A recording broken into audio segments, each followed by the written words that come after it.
Au Mozambique, dans la période du sida, où beaucoup d'hommes partaient encore dans les mines, les femmes, quand elles voyaient leur mari revenir, avaient peur d'attraper la maladie, puisque c'était connu que pendant 18 mois, ils partaient, ils ne revenaient pas.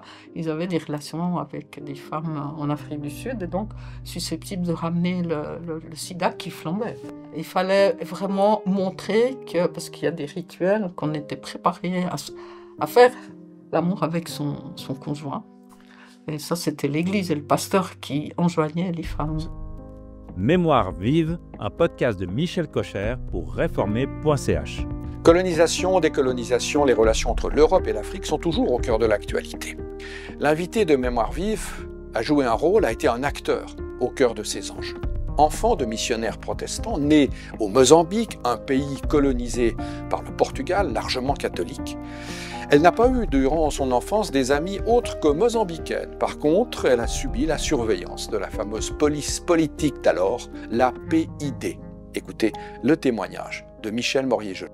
La mémoire vive, ce sont aussi des photos, des albums qui permettent de comprendre un temps révolu. Alors, question photo, on est servi. J'en ai une première à vous proposer là. C'est les années 2000. Les années 2000. Donc, on peut commencer le récit en disant que quand on vous voit ici devant une case africaine, c'est que c'est bien là où non seulement vous avez vécu, mais où vous êtes né. Absolument, oui. Alors là, il s'agit d'un village en Afrique du Sud, mais à quelques centaines de kilomètres du lieu où je suis née, au Mozambique, chez Kumban, qui est à 150 kilomètres de Maputo. Vous êtes une Africaine ? J'ai un pied africain et puis un pied suisse. Qu'est-ce que vous pouvez nous raconter de cette Afrique dans laquelle, bon, pas quand vous êtes né, parce que c'est difficile de s'en souvenir, mais assez rapidement, il doit vous rester des souvenirs. C'était comment ce Mozambique sous colonisation portugaise hard, on peut dire? Alors, moi, les premiers souvenirs, disons, mes propres souvenirs, se situent autour des années 60, 63. Et nous habitions à ce moment-là à l'orée de la capitale. On était vraiment à la frontière entre la partie portugaise de la capitale et le Bairro do Caniço, c'était la cité des roseaux, comme on l'appelait, les quartiers africains, mozambicains. Et c'était une période vraiment où on commençait à sentir beaucoup de tensions du régime portugais qui commençait à avoir peur de la rébellion dans le nord du pays, donc à plus de 2000 kilomètres de là, et qui tenait fermement le sud. Les Portugais n'ont jamais vraiment beaucoup envahi le pays, et ils avaient vraiment peur de ce mouvement qui se créait dans le nord, le Front de libération du Mozambique, d'autant plus quand les différents mouvements se sont unis sous le terme de Frelimo. Et là, La vie à ce moment-là, sous domination portugaise, c'était comment?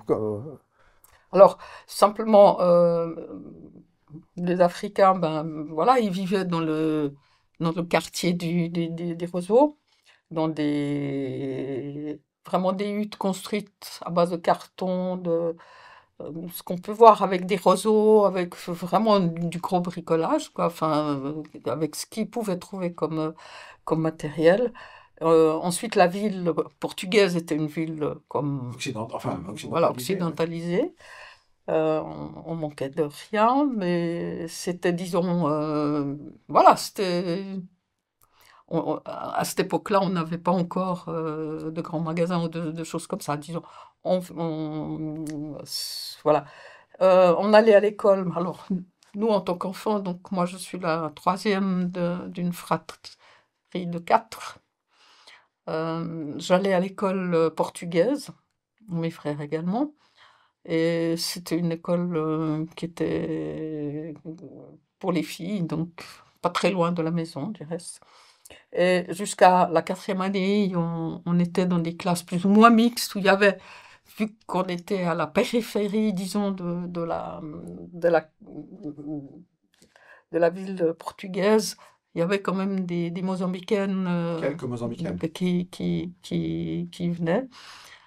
Euh, Ensuite, quand j'ai été au lycée, alors là, c'était fini, quoi. On en avait peut-être une, ou même, j'ai pas souvenir d'avoir eu des amis au lycée africaines. Vous n'étiez que des Blancs, en fait, au lycée. Au lycée, oui.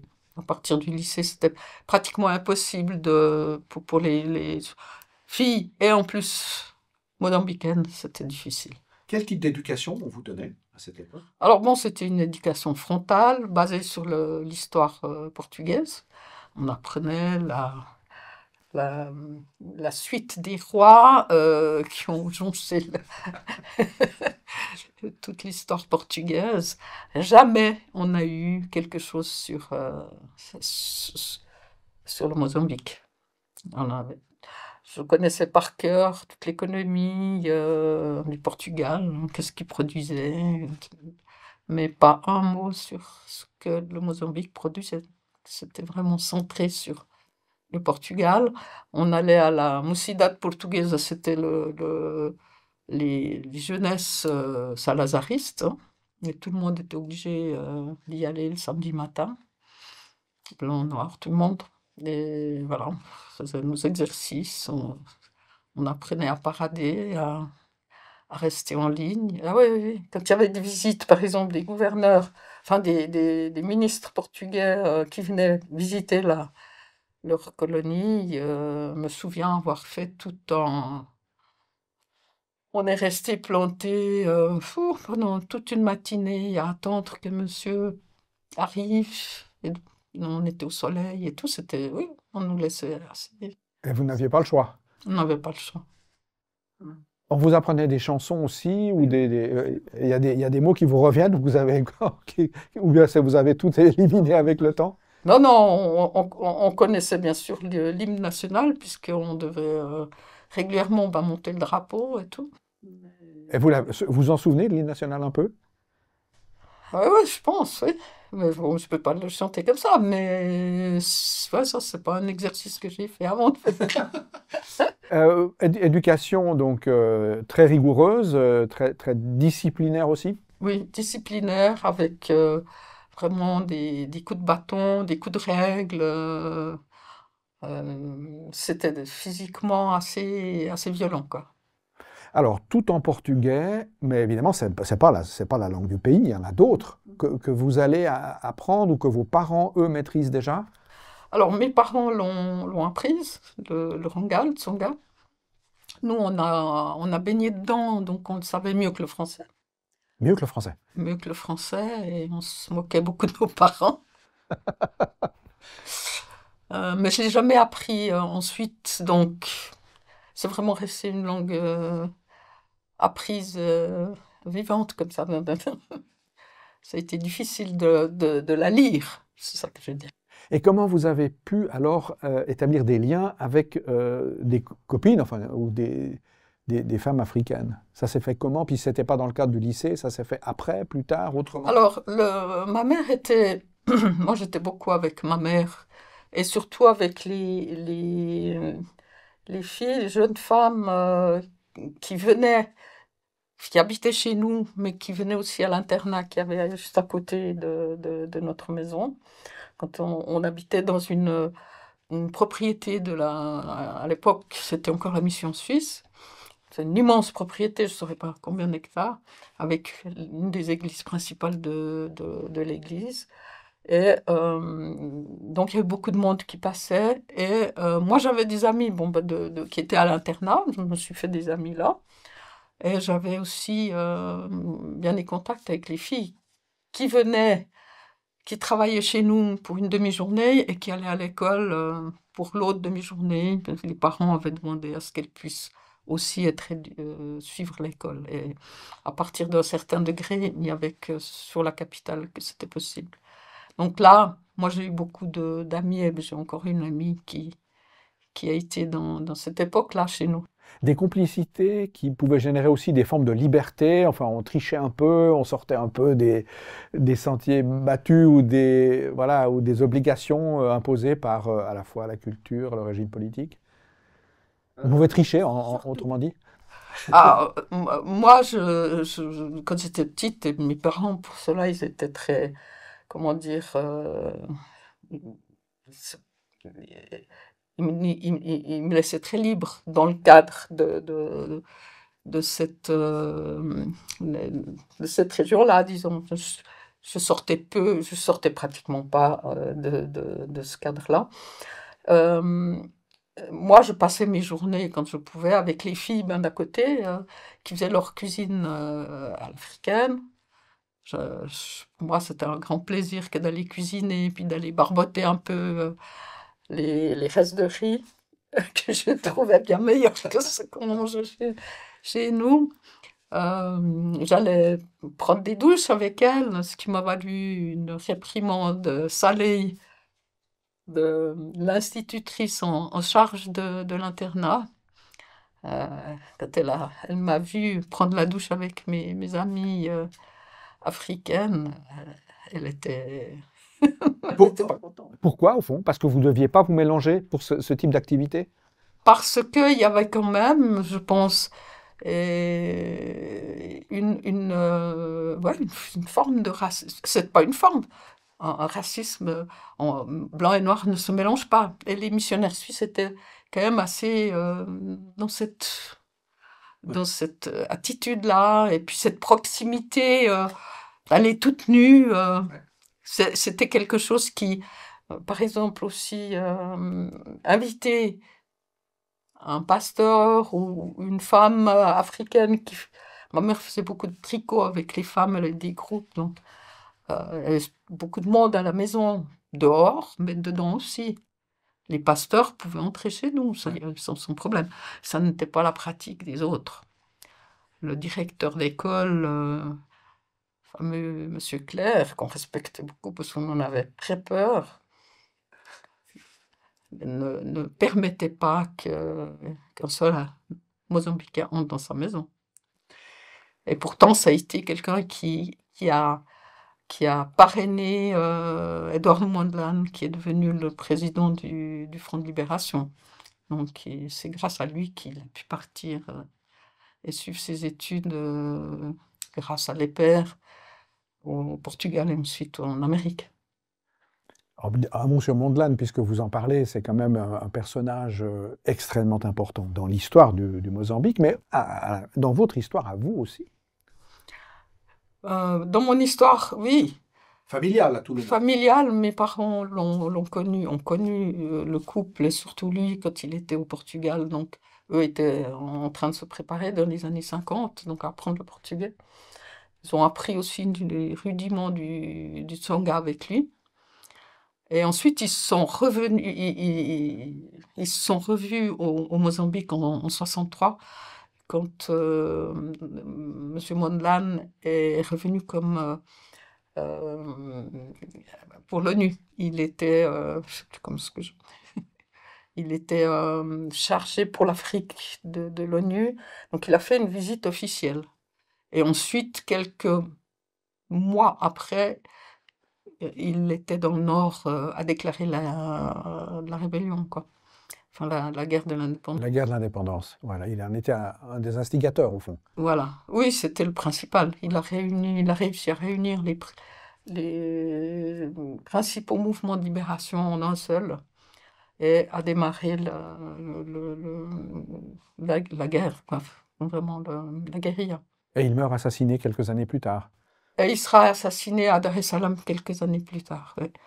Alors, quand il est venu au Mozambique en 63, il a été notamment piloté par mon père. Et donc là, ça a été aussi une prise de conscience pour nous, les enfants, de voir qu'on était surveillés par la PID, qui était la police politique des Portugais. La PID, c'est-à-dire, c'est l'abréviation de... Policia... enfin, c'est la police politique. La police politique. PID. Là, j'aurais dû réfléchir avant pour trouver là. c'est pas très important.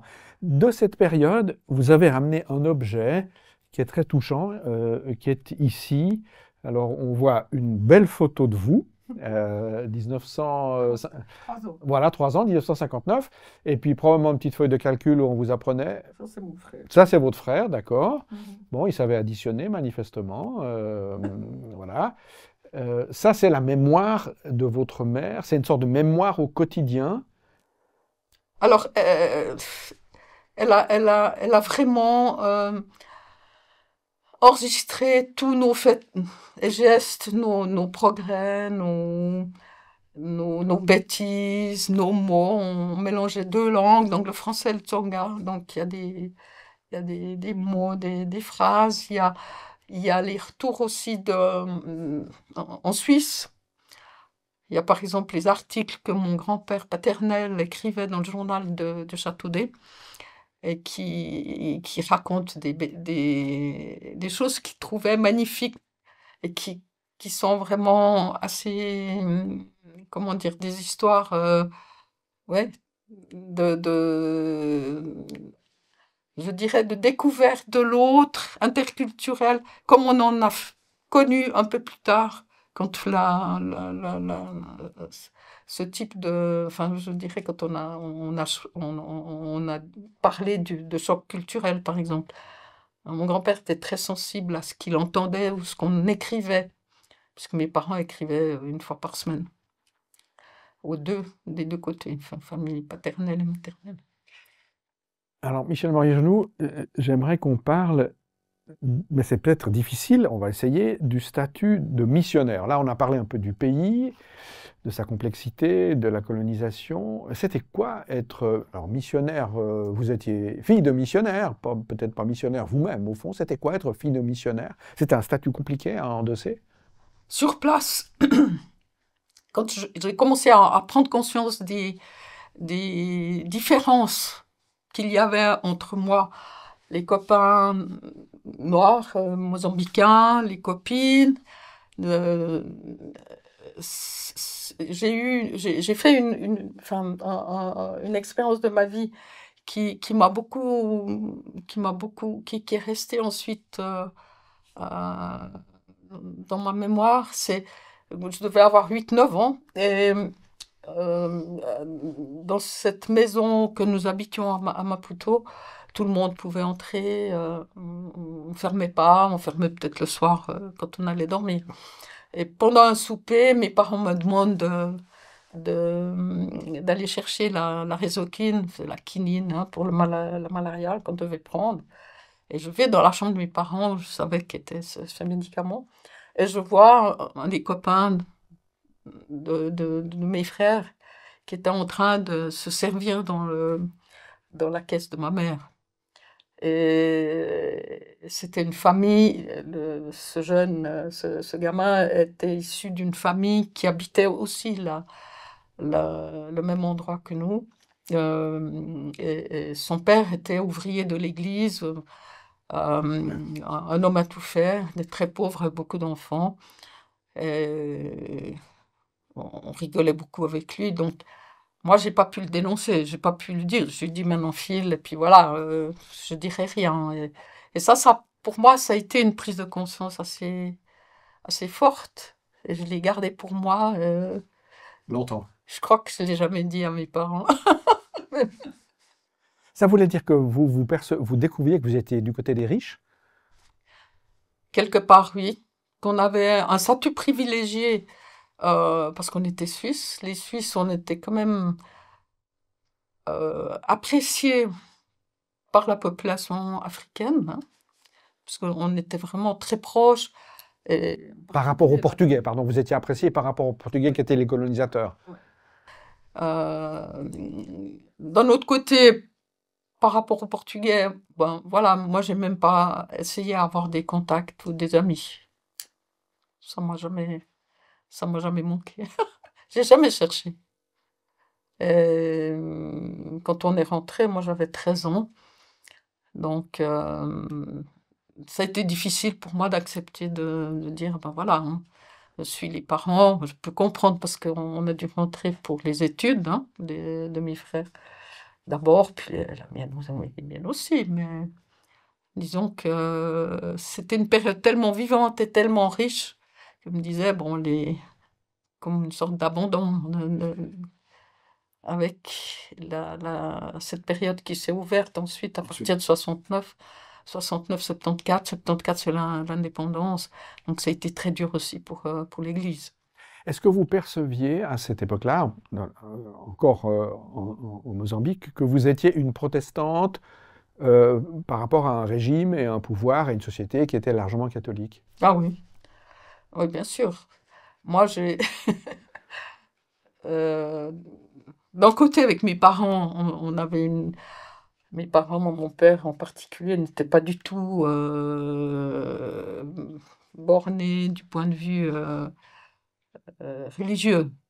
Donc, dans ce livre, j'ai redécouvert, alors, les trésors de la Bible, les histoires bibliques, ça, on les commentait, on les racontait à notre façon, c'était vraiment très libre. On n'avait jamais d'obligation comme certains autres, hein, de faire un culte à la maison, non, jamais. Par contre, enfin, c'est pas par contre, j'ai suivi aussi l'école du dimanche et l'équivalent des cadets au Mozambique, avec les Africains, quoi, avec les Africaines. Et ça, oui, ça a été constitutif pour moi. Je me suis jamais posé. Quand j'étais au lycée à Maputo, je me sentais pas forcément à ma place, là. C'est compliqué. Ouais. Et est-ce que vous perceviez le fait qu'être missionnaire, enfin c'est peut-être comme ça qu'on le dit aujourd'hui, je ne sais pas si c'est à tort ou à raison, c'était apporter l'évangile. Vous étiez des gens qui étiez porteurs de quelque chose que les partenaires africains étaient invités à recevoir. C'était captable pour vous à cette époque? Alors de nouveau, dans cette question-là, on ne va pas nier le fait que l'évangile a été apporté en partie, je dirais, par les missionnaires suisses. Ce n'est pas les seuls, hein. Et d'une part, l'Église catholique qui était majoritaire et qui avait des accords avec le gouvernement portugais. Il y avait beaucoup de missions étrangères, américaines, anglaises, c'était quoi, en tout cas, énormément. La particularité, je dirais, de la mission suisse, ça a été, d'une part, d'assurer très vite la traduction des textes de la Bible dans les langues locales, donc pas le portugais. Mmh.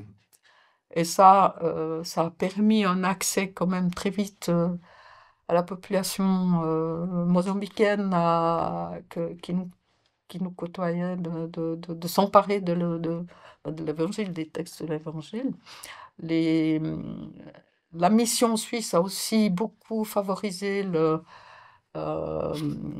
tout ce qui était formation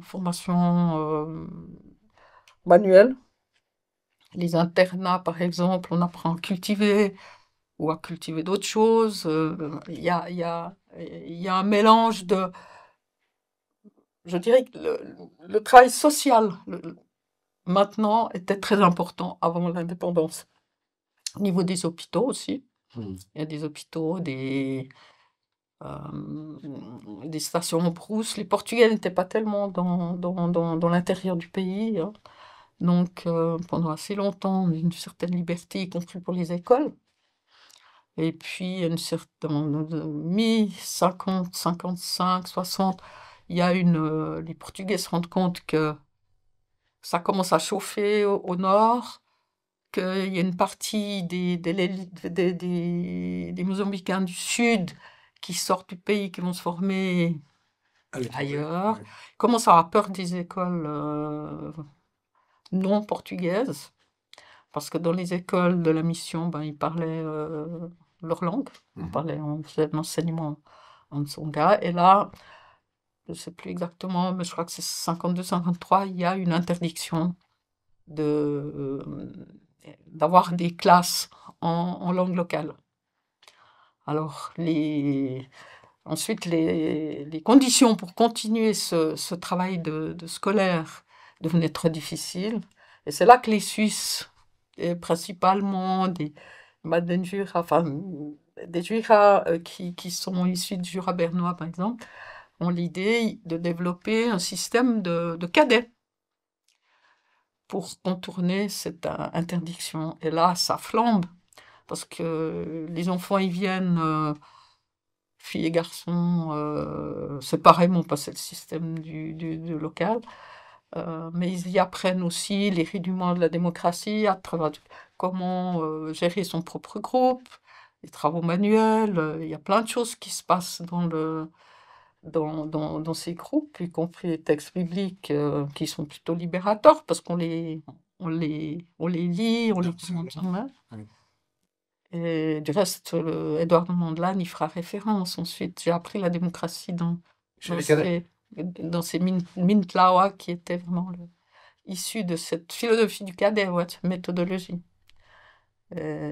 Ça, c'est la particularité un petit peu de cette mission suisse, hein, qui a donné aussi très vite l'indépendance à l'Église par rapport au pays en 63, 65.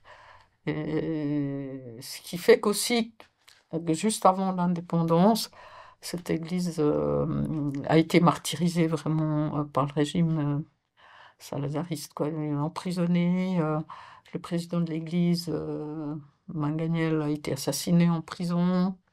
Ensuite, ils ont essayé de cacher ça en disant qu'il s'était suicidé. Non, ça a été très difficile. Et au moment de la libération de l'indépendance, toute cette histoire a créé de gros liens, de très forts liens, je dirais, entre le parti au pouvoir et l'Église, qui a ouvert aussi une autre histoire ensuite à développement. Mais... Alors, une autre histoire, on va suivre la vôtre, hein, puisque c'est votre mémoire vive, Michel, qu'on déploie aujourd'hui. Après, c'est on ne peut pas dire le retour, parce que ce n'est pas un retour. Vous découvrez Lausanne, vous avez dit 13-14 ans, et puis on fait un peu vite, mais c'est aussi le moment d'une prise de conscience politique ou d'une traduction de votre sens de la justice ou de l'injustice dans le contexte suisse. Oui. Pour moi, le choc culturel, il est total. Hein, quand j'arrive à Lausanne, je tombe à l'église, enfin à l'école de l'Élysée, qui était une école en pilote pour les réformes. Alors, quelque part, c'était aussi une grande chance de tester nos capacités à résister. Et là, c'est vrai que après une période quand même de dépression, oui, vraiment, je me sentais pas bien et pas à ma place, de comprendre un petit peu les codes qui étaient les codes des enfants, des adeptes de cette époque-là. Après, voilà, je suis devenue un peu meneuse dans ma classe. On a pu organiser des feuilles blanches, des mouvements de protestation. C'était aussi à cette époque-là qu'il y a eu le début des mouvements de jeunes avec l'occupation des cinémas. Et là, c'était vraiment une période assez turbulente à Lausanne. C'était Lausanne Bouge, c'est les débuts de Lausanne Bouge. Avant Lausanne Bouge, oui. Et ensuite, il y a eu aussi dans les années 73, donc, tout le mouvement aussi, il y avait le mouvement anti-apartheid, bien sûr, mais il y avait aussi des groupes qui soutenaient la décolonisation. Et on avait organisé une grande manif à Beaulieu, lors de l'avenue du Portugal, en 73. Et j'ai retrouvé des archives sur l'Internet. C'était impressionnant. Comment vous apparaissait cette Suisse que vous découvriez à ce moment-là? Qu'est-ce qu'on peut dire? Bourgeoise, alignée, obéissante? Oui, un petit peu tout ça. Oui. Ah oui, non, mais nous, on venait quand même d'un pays où, voilà, on n'avait pas beaucoup de choses. On avait ce qu'il fallait, on mangeait bien, on avait des vacances. Non, non, pas, je me suis jamais sentie déshéritée ou quoi que ce soit. Mais la Suisse de cette époque-là, et puis surtout, moi ce qui m'a beaucoup frappé, c'était un peu l'immobilisme. Et puis les structures claniques, un peu les petits groupes. On sort pas, il faut être dans un groupe pour pouvoir exister. Et c'est sûr que bon, moi, je me suis assez vite rejoint dans tout ce qui était anti-autoritaire, quoi. Alors, du reste, là, il y a un article j'ai été au gymnase de la Cité, et dans les années 73-74, on a eu Monsieur Rapp, notre directeur, qui est sorti avec un fouet. J'ai retrouvé un article où ma mère a gardé, mais de l'année précédente, où, voilà, Monsieur Rapp rappelle qu'il y a un certain nombre de valeurs qu'il faut donner, transmettre à ses élèves, et que malheureusement, ils sont paresseux, ils se lèvent plus, ils étudient plus. Enfin, j'ai retrouvé exactement ça. Donc, on n'osait pas, on nous disait qu'il ne faut pas. Alors que nous, on était une équipe, voilà, on tricotait pendant les leçons. On ne venait pas si c'était pas nécessaire, donc on allait boire des verres de lait au bistrot. C'était comment dire, je peux comprendre que ça leur posait des problèmes de discipline, disons. On était assez indisciplinés dans cette époque-là, au gymnase, par exemple.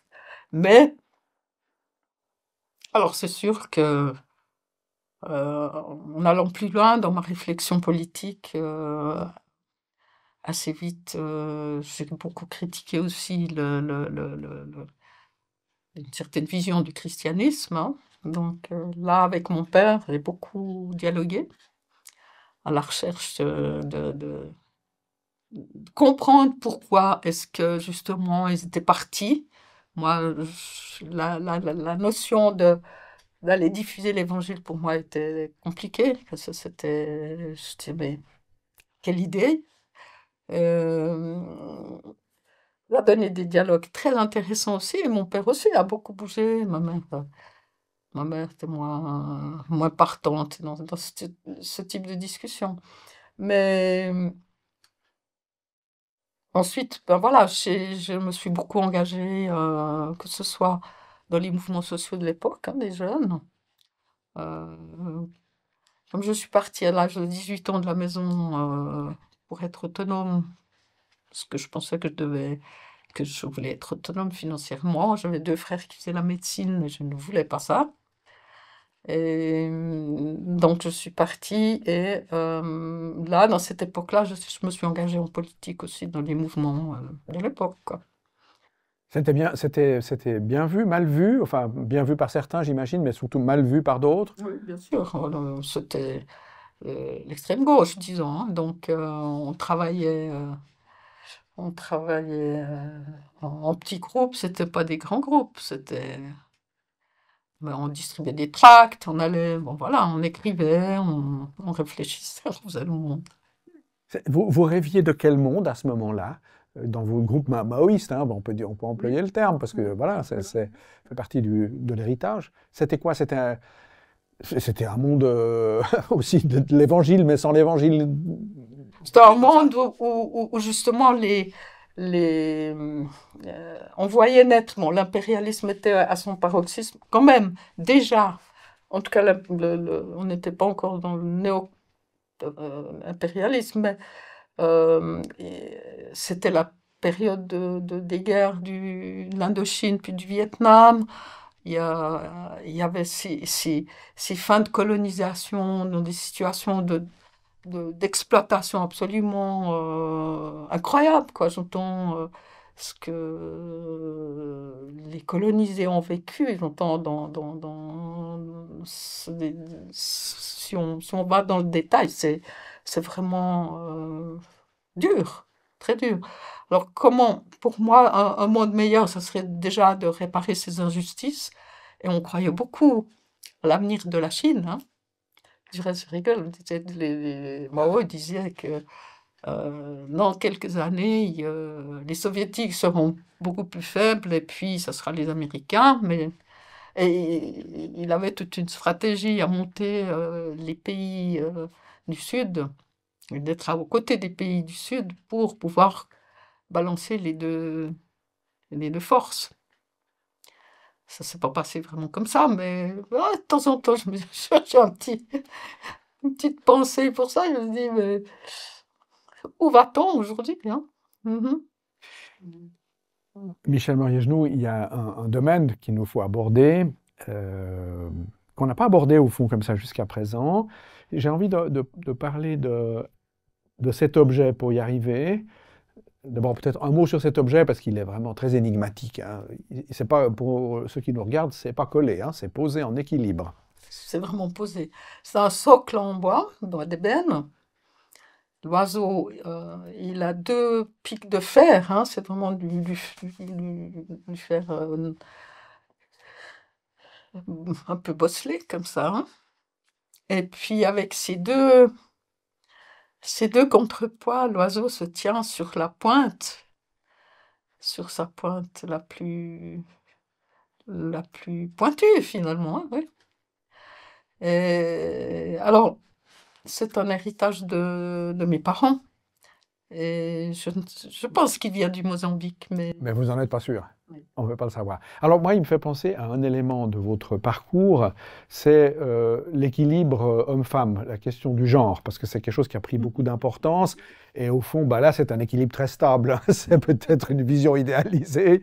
Dans la réalité, c'est moins stable que ça. Vous, en tout cas, vous avez essayé de faire pencher la balance du côté d'une meilleure prise en compte du genre, au fond, toutes les années qui ont suivi. Dans ma vie, oui. En fait, je me suis rendu compte que ça remontait bien plus loin. Mais effectivement, alors, à partir des années 2000, 2001, je pense, j'ai, entre autres, été chargée des questions femmes et développement à l'époque, au départ. Parce que le mouvement de réflexion sur les rapports entre les hommes et les femmes a débuté dans nos églises en 92, 93. Et on avait à Pain pour le prochain un poste alémanique et ensuite une petite partie d'un poste pour les romans. Ouais. Et ma collègue qui l'avait pris, Nathalie Inchaud, ensuite me l'a transmis et c'était un 20%. Et j'étais au service en fait des 3 œuvres romandes, Pain pour le prochain, DM et Les Pères. Pour la question précise des femmes. Oui. Alors, l'objectif c'était vraiment de s'assurer que dans les projets soutenus par nos œuvres, il n'y ait pas de situation où les femmes soient déshéritées ou qui auraient des retombées négatives sur leur vie, par les projets que l'on soutient, ce qui, jusque-là, n'était pas du tout analysé. Et il y a un mouvement en fait, mondial qui se développe dans les années 90 pour mettre cette question À l'agenda. à l'agenda. Et ensuite, il y a tout un tas de développements qui vont se faire. Et moi, j'ai pu y rester pendant 16 ans dans ce poste jusqu'à ma retraite. Et je peux dire que là, d'une part, j'ai pu faire des visites. Donc, vous avez montré une photo là au tout début. Oui, C'était une visite d'un très beau projet de santé en Afrique du Sud développé par des care groups et dans une approche de santé basée sur la communauté et pas basée forcément sur les hôpitaux qui a du reste donné matière à vraiment une synthétisation, une méthodologisation des pratiques de cette approche, quoi. et qui ont été vraiment diffusées au niveau international dans le monde de la santé. Et là, j'ai été visiter, j'avais une visite d'évaluation à ce projet. J'ai été une fois. Et comme je parlais la langue, enfin, entre-temps, entre ma sortie du Mozambique et cette époque-là, en 2000, j'ai aussi travaillé au Lesotho. On a aussi été envoyé au Lesotho et ensuite au Kenya. Donc, j'ai toujours eu une approche sur la question des femmes dans les pays africains dans lesquels j'ai vécu, quoi. Ça a rencontré de la résistance et de quelle nature, cette approche? Alors, tout d'abord, on tombait des nues. Enfin, franchement, moi, j'ai eu l'impression de prêcher dans le désert pendant longtemps, hein. Donc, c'était pénible. C'était pénible. Par exemple, on vous recevait pas ou on vous disait que vous étiez à côté de la plaque? Non, on nous laissait, on a fait pas mal d'articles, hein, pas mal de témoignages. Alors, sur place, moi, j'ai toujours découvert, la plupart du temps, les Care Groups, par exemple, c'est un magnifique projet où on voit des femmes à l'œuvre et qui défient leur société, c'est une société d'apartheid dans les régions les plus dures de l'apartheid.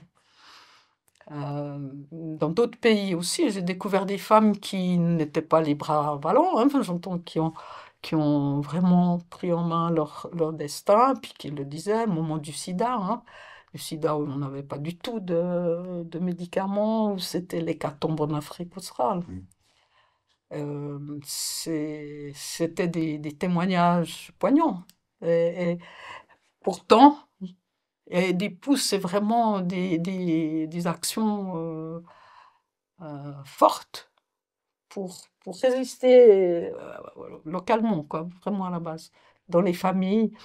Et pour moi, c'est forte de cette force-là que je pouvais recevoir de ces femmes, que je revenais. Alors, dans nos œuvres, ça a mis du temps, mais c'est venu, pour finir. Là, maintenant, je suis très contente, par exemple, ADM, une prise en compte de ces questions-là, de A à Z, quoi.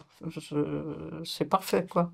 Dans ce poste-là, je me suis vue dans les dernières années un peu comme le Jiminy Cricket. Vous faites quelque chose, mais je venais par derrière en disant, mais tu as pensé à ça? Est-ce que tu as pensé à l'équilibre? Est-ce que tu es sûr que ce que vous faites là n'est pas en train de déshériter? Ça pourrait être aussi les hommes, hein, dans certains contextes. Et quand j'ai arrêté, j'ai eu presque une année pour remettre et boucler ce poste. Ce poste n'existe plus. Mais il a été repris dans les différents secteurs d'activités, d'organisations.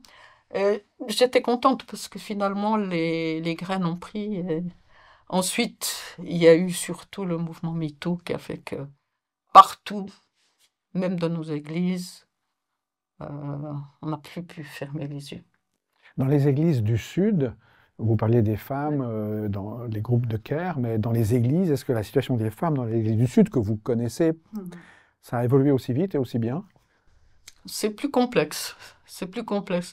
Dans les églises que je connais, les mouvements de femmes sont très forts. Ils étaient très forts. J'ai aussi constaté qu'à certains moments, on pouvait aussi devenir des foyers de maintien d'une tradition qui pénalise. C'est-à-dire? Au Mozambique, dans la période du sida, où beaucoup d'hommes partaient encore dans les mines, les femmes qui restaient à la maison, quand elles voyaient leur mari revenir, avaient peur d'attraper la maladie, puisque c'était connu que pendant 18 mois, ils partaient, ils ne revenaient pas. Ils avaient des relations avec des femmes en Afrique du Sud, et donc susceptibles de ramener le sida qui flambait, vraiment flambait. Les femmes de certaines paroisses, moi j'ai eu ça comme témoignage, ont été obligées par le pasteur à montrer qu'elles étaient prêtes à recevoir leur mari et de façon très, comment dire, oui.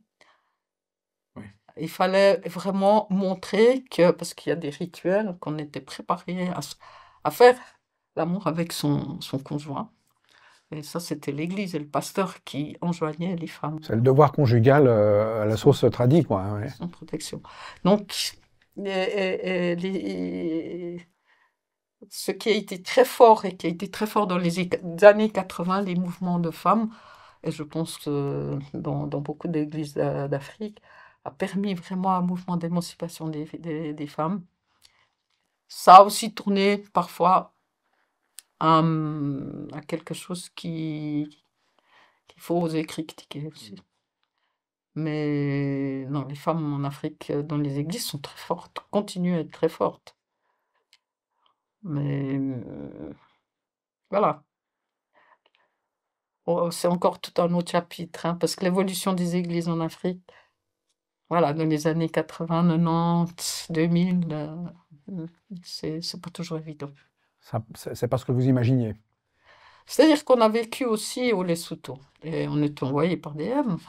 Et dans les années 84, 88, on avait une direction d'église qui était inféodée au régime en place et qui soutenait l'Afrique du Sud, donc en plein apartheid. Et on avait également une frange de nouveaux pasteurs, de jeunes pasteurs qui se rebellaient. Donc, quand nous, on est arrivé dans cette situation-là, bien sûr, on a tout de suite senti où était notre place plutôt, et ça donne ces histoires d'église où il y a une jeune frange qui essaye de faire avancer, et puis qui systématiquement est remise à sa place militairement. Hein, oui, les Lesotho, c'était terrible. Hein, les opposants, on les liquidait. Même dans les églises. Y compris dans les églises. Oui, oui. Et c'était...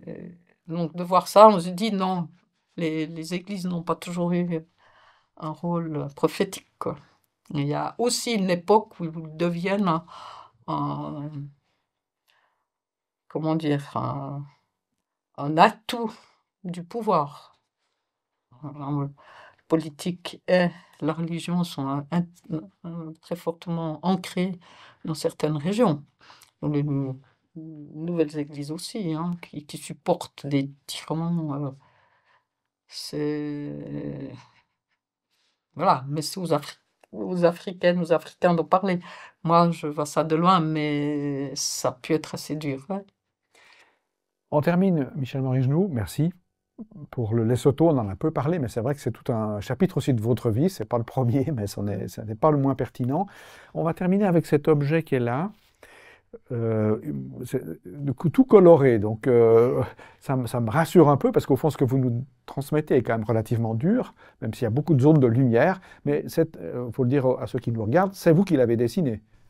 Oui, il y a de la couleur. L'aquarelle. À la retraite, je me suis remise à certaines activités que je faisais épisodiquement. Et grâce à Eliane Monnier, qui est également mariée avec Nicolas Monnier. C'est la même culture, hein, c'est le Mozambique, quelque part. C'est aussi le Mozambique. J'ai participé au voyage vraiment innovant d'aquarellistes au Mexique, avec DM, en 2022. Et voilà, ça c'est une des pages que j'ai réalisées, donc, et avec un poème d'un poète mexicain que j'aime beaucoup. Ouais. Voilà. Donc de nouvelles pages à écrire pour les années qui restent. Merci beaucoup de nous avoir partagé votre mémoire, quelques bouts de votre mémoire vive. Bonne suite et bonne suite de dessins et de voyages. Merci. Merci beaucoup. Sur la fiche de description, vous trouverez tous les détails nécessaires et bien sûr le résumé de cet entretien. Si vous voulez suivre d'autres épisodes, si vous appréciez ces interviews, abonnez-vous, écoutez-nous. Vous nous trouvez sur toutes les plateformes de streaming, les réseaux sociaux et bien sûr le site reformé.ch. Merci, au revoir.